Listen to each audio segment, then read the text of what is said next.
Hey, this is Kevin from Kevin's Barbecue Joints, and in this episode, I talked to Dusty Miller from Miller Smokehouse in Belton, Texas. This one is just awesome. He and his brother Zach are just, and their sister and their mother, the whole family. It's definitely a family affair. Are just they're putting out amazing barbecue, amazing desserts. They also have a counter with bacon and snack sticks and summer sausage, and it's interesting because it's a great conversation with Dusty, and he does talk about the fact that he wasn't planning on living in Belton always. He had planned on moving to a bigger city or just moving out because he grew up in Belton, and like everyone else, they want to leave the city that they grew up in and forge their own way. But he found his way back, and we talk about the family's deer processing business and how that transformed into a small little barbecue business, and then how that grew into what Miller Smokehouse is today. It's you could just tell that it's a passion business. He's very customer service minded. The family's very customer service minded as well. I know you're going to love it. And we also talk about their future plans and how they're going to grow their business. And if you're liking these, please subscribe. That way you don't miss out on any of the cool content. And if you want to browse around the YouTube channel, there's a lot of cool stuff. There's barbecue joint tours, additional interviews with all types of people. I do have a podcast. Just type Kevin's BBQ Joints into your podcast apps, and you can find it there. I do have some stuff that's not on the YouTube channel. I have a website at kevinsbbqjoints.com. But enjoy this. Well, good morning. Good morning. How are you doing? I am great. How are you? Great. What's a usual day for you? Well, for me these days, so we're 7 days a week, and we do a whole lot of different things than just barbecue anymore. So I spend a lot of time just bouncing all around. I obviously a lot of coffee. We have a full espresso bar within the restaurant. So we do full espresso bar, basically a pie shop. We do all of our smoked and cured products in the meat cases. Yeah, that looks so great. I want to talk about that. That looks great. Yeah, and that kind of comes from when before we did barbecue, my dad actually used to do deer processing, Oh, okay. and we make all of our sausages in house, and so we do like beef jerky and all of our snack sticks and some other just smoked and cured things, summer sausages and things like that. We've been making bacon pretty regularly as well. And that bacon looks gorgeous. Thank you. It's good. All of those products kind of come from a prior world when we used to do all the deer. We've 2 years now. We've been out of it, but we did it for like 14 or 15 years. And what's interesting, because I come from California, and and a lot of people that watch these are not from Texas or a state that has deer processing. I drove around and you'd see a sign that said deer processing, and I didn't at first really know what that is. That's if you kill a deer, if you're hunting, you kill a deer, you bring it to a deer processor, and they break it down for you, right? Isn't that Yes. essentially? Yes. Basically, you go out, you shoot a deer, and you gut it, and you bring it in, and we turn it from an animal laying there into a nice, beautiful, vacuum-packed, portions of whatever you'd like to eat. Yeah, a lot of stuff you could freeze and eat over the year. Yeah.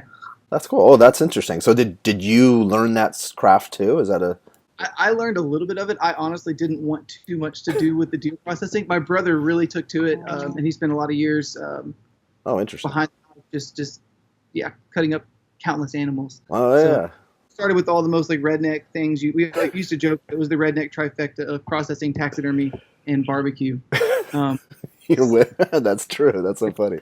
That's how we did it. Well, I'm glad you're in barbecue now, so that's great. So what was your background? What did you go to school at all for go to culinary school or any cooking school? I'm a CPA by trade. Oh, okay. So I know everything we've done has been like trial and error. Cool. So when we started, I was actually the summer after my freshman year in college. I went to my dad, who had this deer processing business, which was seasonal, and I was like, "Hey, Dad, we should start a restaurant in the off season because you have this equipment that's not being used." So we literally started making some like sausages and boiling them like in a crock pot on a plastic table, and that was Miller's Smokehouse. Like in a storefront or something? Did you just rent a little space or? It's terrible. It was in the tiny front area of a deer processing and taxidermy shop. Like basically, if you think of everything that you shouldn't do when opening a restaurant, that's kind of how we started. Okay. So we like went to Sam's, got a little refrigerator and some cans of soda and some sausage wraps, and we were a restaurant.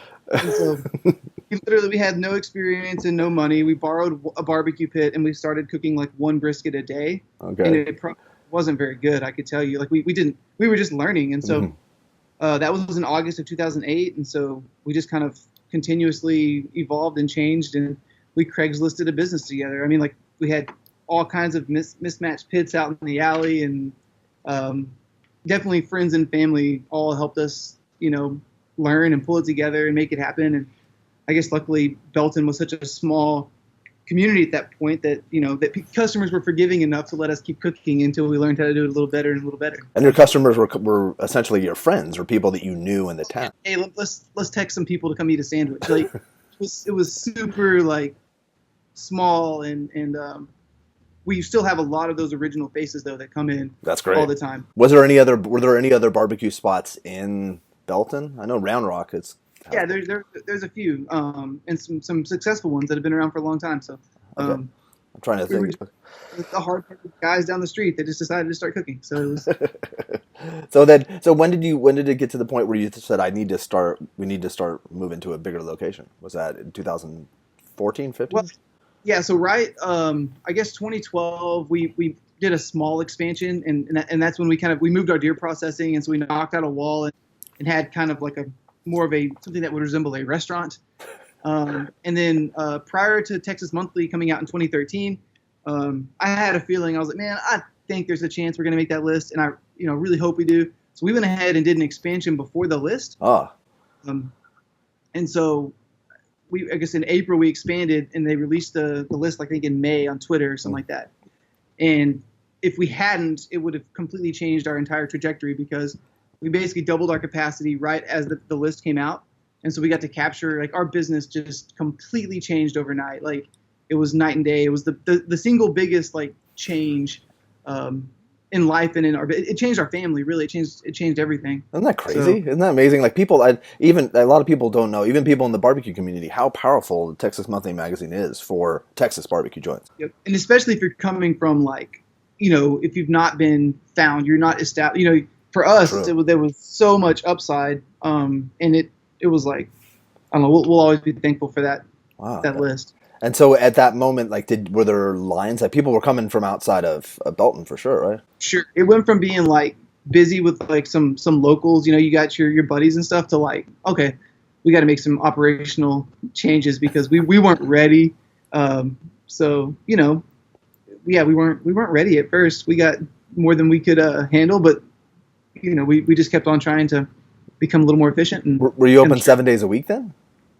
We weren't. We were 5 days a week then, and we tweaked the hours. I guess a couple of years ago, 2016, 2015, we changed the hours to 7 days a week, which we actually found was easier than 5. Really? Just because you just keep everything rolling. That's true. It was good. So we closed a little early. We opened 11 to 3 on Sunday through Thursday. And so it's 11 to 3 or sold out, and then we're done. And then Friday, Saturday, we stay open until around 9, longer days. But are you getting people in at like 8 o'clock, 9 o'clock? Or 7, 8 o'clock? Yeah. It's been pretty good. Wow. We sell coffee and pie and all kinds of stuff too. So we get a lot of people that will actually come in and not get barbecue. They'll just get like coffee and pie. Really? It's been the crazy. Yeah, I think last month it was 3 times as much pie as beer. Whoa. That's crazy. That's really great, and that's a big sign. That says that people are digging your desserts, because your desserts look incredible too online. It's just, I need to come. I need to visit. So at that point in 2013, what were you serving? Was there anything different on your menu? Are there different specials now? Are there things that are different? We used to do the full spares and only do them on like Friday and Saturday. Okay. And we messed around with some baby back. We've gone just to a competition cut, St. Louis style. Okay. 7 days a week doing ribs, and we've added just a few meats. We didn't used to do turkey, but the same basic stuff. We just we feel like we've increased our quality and our consistency since that time, even pretty dramatically. Just I guess through trial and error, tasting it, and getting some really helpful bits and pieces of advice from people in the business as we've gone.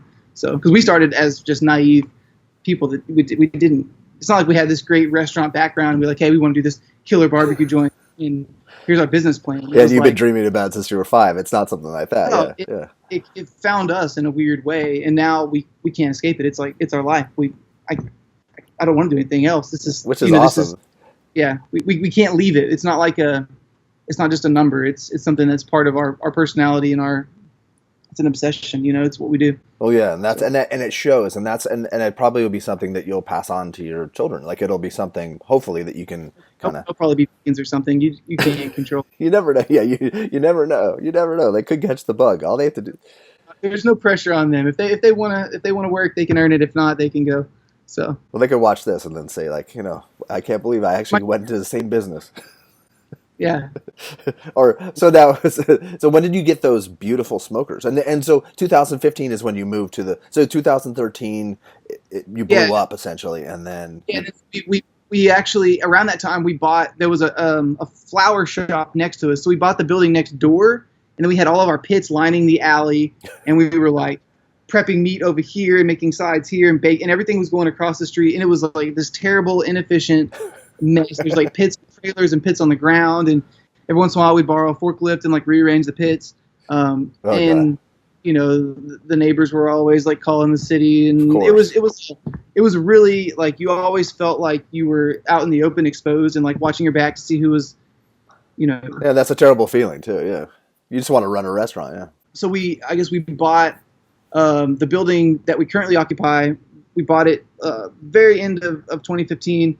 And then so we built that out. There was multiple tenants in it. We had a long time. We thought we had a good timeline, but it went down to the wire. We basically, after demo, had 120 days to do. Oh. I'm talking like full roof, all new HVAC, all new plumbing, like everything, full electrical system. And we were losing our lease actually at our old location, Oh, so wow. we had to be out by the end of the year. We opened on New Year's Eve. Whoa. So now it was completely. And we were broke too. So we destroyed the budget. So it was fun, but it's been a good move. We moved like 70 yards down the street, and it really helped our business. I mean, we've been a lot busier since moving. What's your capacity now? Like, We can comfortably right at just shy of 150 can be comfortable. But we can move pretty quick. We have a lot of our back end space is a lot bigger okay. than the dining really, because we do 20% of our business is off-site catering Okay. Wow. Is it pretty much local catering, or do you guys? within an hour radius. Okay. So hospitals and businesses and a whole lot of weddings. People just keep getting married. Yeah, you can't stop them. You don't have to do this. We can still cater for your friends and family, but they just keep on going through with it. So Wow, that's so interesting. And catering for any business, catering can be a great, like it's a wonderful thing for businesses that can do it. It's definitely financially it's smart. It's a smart part. you got the pits rolling, you just throw a little extra meat on there, and Yeah. it's Yeah. good. So do you guys have anything like live music? We did for a while, especially in the new location. We built a stage and we were doing it, and then we just kind of realized that we would really rather sell pie than beer. And so we were opening till midnight, and then it was 11, and then it was 10, and then we were like, you know what? Let's just focus on the family vibe. So we close at 9. All of our staff are out of there by 10 That's at the great. late of the week, as far as our front of house staff, and we just kind of keep it. That's the atmosphere that we were going for. Because So it turns into something different, right? And we weren't enjoying it as much, and so we were like, let's sell some pie and food and go home. Yeah, how many smokers do you have? You have 4, like We 1,000 have gallons? 1,000 gallons now. 5,000 gallons? Did you guys make them yourselves, or did you get them? Yeah, so we had some help from some friends, but yeah, we built them. We subbed out some of the welding and stuff like that. But yeah, we built those right before we moved. I guess during construction we were finishing building all of them, so we could stick them in the back of a 120-something-year-old building. So we removed all the roof assembly of part of the building and opened it up, and we used all the roof assembly to build all the tables and a lot of the chairs and walls. That's cool. And so we have it's basically a freestanding pit room within the building, with all the firewalls and everything else. So Wow, it's a gorgeous. From what I've seen, and I've seen some people tour it too. It's gorgeous. It's beautiful. if you come from an asphalt alley where it's really hot and there's no shield from the elements, you kind of start. A roof is just a really nice thing to have. No, it definitely helps you. So, what was it like with the second? Were you in the top 50 twice? Yes. So Yeah. the second time it was still great. We saw a lot of people going around with their passports. The only difference was we had 7,500 square feet, and we knew they were coming. Okay. So we were prepared. We were staffed. We were cooked. We knew what was about to hit us, and so it was it was an enjoyable experience, and you just it kind of reconnects you with your friends in the industry, and you see people from all over the state. It's really cool. Like I said, the first time we were super thankful for it, but we got our butts kicked for sure. Yeah. Do you think that people still don't know about you guys? Like, are there still people that come in and they are blown away because there's names that people keep throwing around, but I feel like you guys are putting out such like it's almost like a secret gem at times. We get it all the time. I don't know. We're in Belton, so it's between Austin and Waco, and yes, we feel like that's a positive and a negative. It's a different market, but we get people all the time saying, "I didn't know y'all were here." But then they keep coming. They'll come back, which is great. Like you get to wow them, and also too the fact that you have the desserts and the coffee and all that. It just seems like it becomes a destination that I must stop if they're going. Can they go from Austin? How far away are you from Austin? We are like 1 hour from downtown Austin. Oh, that's perfect. And then from Dallas? Dallas is a little over 2, right at 2. Okay. So it's a good location. We can, for us, you can go to Houston, Dallas, or Austin all within a couple hours. San Antonio. I mean, it's just we're right in between everything. So we get a lot of people that they may be consultants or business people that travel a lot down the interstate. They come through Belton. So once they find us, we'll see them random Saturdays all throughout the year when they're going home. But that's perfect. That's awesome. That's also too, like if people are putting together a barbecue run, if they're in Austin coming up to Dallas, they need to stop. That's a perfect place to stop. That's right. Is Belton known for anything else? We've got a few lakes, a few parks, a bunch of nice people. That's all you need, right?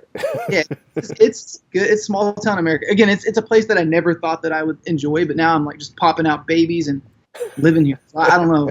It's I guess God has a sixth sense of humor or something. That's a great quote, and it's true.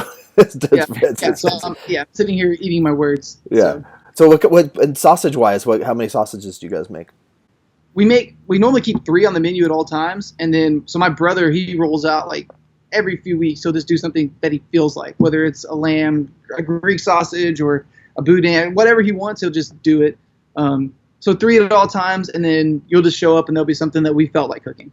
Okay. And what are those 3 that generally are there all the time? We have our original. It's like a Polish blend, just a Central Texas sausage.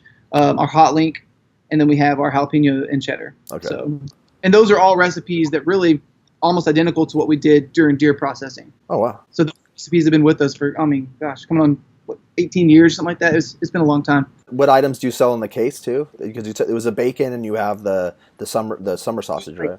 Snack sticks, which is like what a Slim Jim was intended to be. We do some cured sausages just to take home that are kind of we smoke them and cure them. Yeah, the bacon. We do a lot of summer sausage, which is a brisket picnic blend that's just it's great. You slice it. It's shelf stable. You take it out to the lake with a pocket knife and go put some mustard on some white bread and eat it. So those are the biggest. The summer sausage is pretty popular. And that's something definitely they need to. And when they come in, they would see that case, right? That's right there. Exactly. Excellent. So you should be staring at like bacon and sausages and pie when you walk in. So and I think that's pretty unique because you don't see that a lot of different barbecue places. And especially it's more of like, I guess it's still kind of in the butcher and deer processing mindset. Yeah, and behind all those cases, that's where we do all the baking. And so that's where my mom, we all call her Mama Miller. She stays back there, and she's like the cleanest, sweetest person. So we figured that we'll stick her behind the counter open so that, at least she'll be sweet and nice to people. Are you guys not nice and sweet? Yeah. Well, we're not. No, I'm just joking. But now, what desserts are you guys making?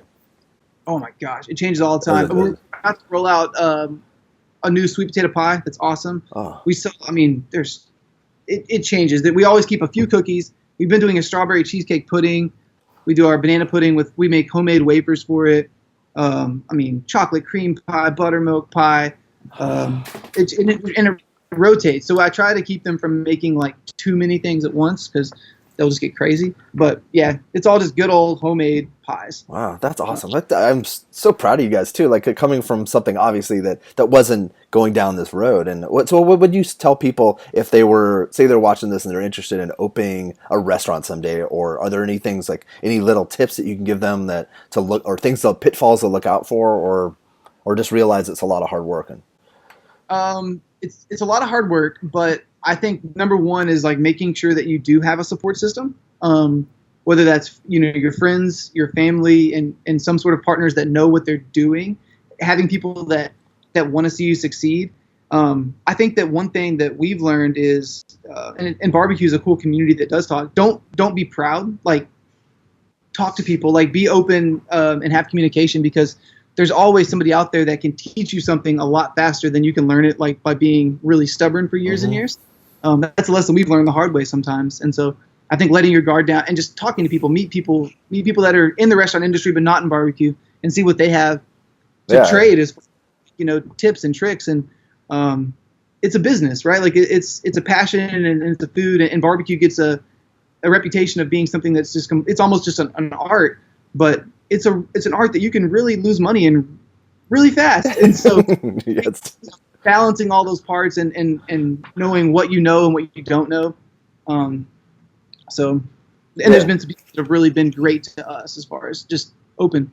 So that's a great tip, because I think that a lot of people they kind of feel like they're going into something and they know what they're doing and no one else can help them, and that a lot of those restaurateurs fail because they're not sharing things with each other. Like the barbecue world also has there's a people think that there's all these secrets when they're really, maybe it's in the competition world but not in the barbecue restaurant world. You can tell someone high quality meat. Everybody's using a similar seasoning blend. It's primarily salt and pepper. It all comes down to executing it the same way, 7 days a week, all year long, and it's clean and it's courteous, and there's as much work goes into slicing the brisket as cooking it. There's all these elements, and for us, it's like, hey, if somebody's having a bad experience, how quick can we get over to them and give them a free slice of pie? Because that fixes. Yeah. So, yeah, no, definitely. It means a lot. Yeah, pie helps. Angry people, you can see them and you can be like, hey, you look like you need some pie. And then you can avoid them leaving and getting on Yelp and going crazy on you. So, and also too, the showing that you care. If a lot of times, like, you'll feel like something will be bad at a restaurant, and it kind of happens. They'll have a bad day or something, and they don't seem to care, and that's what the worst part. If they show that they cared a little bit, which like, a piece of pie shows you really care. It's like home. We're still so close to the days of we were broke and struggling, and we're still so thankful for like the growth that we want to give you we want to give you the pie because we do appreciate you coming in, and we want to see you come in 10 more times as opposed to leaving angry because you weren't happy with something. So for sure, and then they fall in love with the pie and they come back again. Some of the best customers come from a bad experience. True. Like, they come in and they complain, and if you just treat them really well after that, then they're some of the most loyal, awesome customers. Oh yeah, well, I grew up in the furniture business. My dad sold furniture, and I did too, to hotels and things. And the people, some of the best customers we had are ones that had the biggest screw ups and problems, and it's how you dealt with it, and you stuck with them and helped them. Yeah, that's how it is. That's great. I didn't think about that. I haven't thought about that since then, but it's very true. So, are you guys going to? You don't want to open? Do you ever want to open a second location, or is that? We want to do more outside of barbecue. We love Miller Smokehouse, and I'm not going to say we would never mess around with other barbecue, but it's special to us. And so I think what Miller Smokehouse is, we want to just get better within those walls.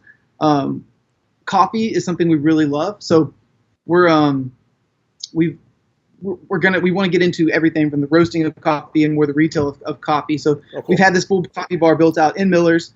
I just took Chaz, our barista, to North Carolina a couple weekends ago to go do a coffee roasting school. Oh, that's cool. We're kind of looking at how coffee not only pairs with barbecue, which it pairs great with smoked meats and pies, but also we feel like there's a need in this area for real specialty coffee. Mm-hmm. And if people don't like it, I'm still going to drink it all, so I'm not worried about it. Uh-huh. But so coffee. The breakfast game, all that kind of stuff is somewhere we're gonna go. Are you open? So what time do you guys open? So right now we open at 11, which is not great for coffee shop hours, right? Most people get their caffeine between 6 and 8. So, but we're again we're working out the plan of how we're gonna roll that out. So that it was we ordered the La Marzocco and all the grinders and everything for a barbecue restaurant, which I don't think anybody else has done in Texas. But it's really cool to be able to walk in and get an actual Italian style cappuccino. Yeah.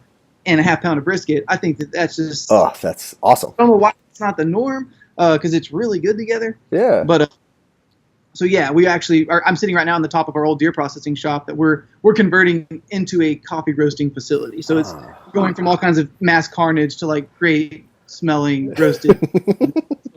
That is awesome. I can't wait to see that. So that's something that people can look forward to. But right now, when they do come in, they can get a great cup of coffee or a great espresso. There's a lot of great roasters that have popped up in Texas that they're doing some really good things.